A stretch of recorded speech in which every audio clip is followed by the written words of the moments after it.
जयस्वाल यांनी सांगितलं।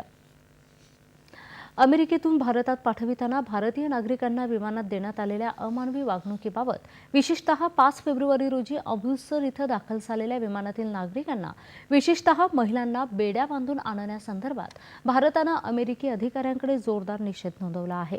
याबाबतची माहिती परराष्ट्र व्यवहार राज्यमंत्री कीर्ती सिंग यांनी काल लोकसभेत एका लेखी प्रश्नाच्या उत्तरात दिली।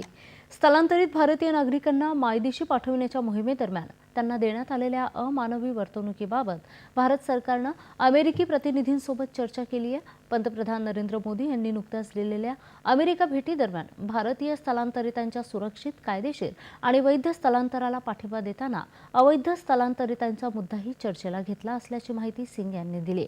भारतानं सातत्यानं अवैध स्थलांतराबाबत भूमिका घेतली आणि त्याचवेळी अशा लोकांना परत पाठविताना त्यांना मानवी वागणूक देण्यावर भर देण्यात यावा असं सिंग यांनी सांगितलं। भारत आणि अमेरिकेदरम्यान द्विपक्षीय व्यापार विषयक वाटाघाटी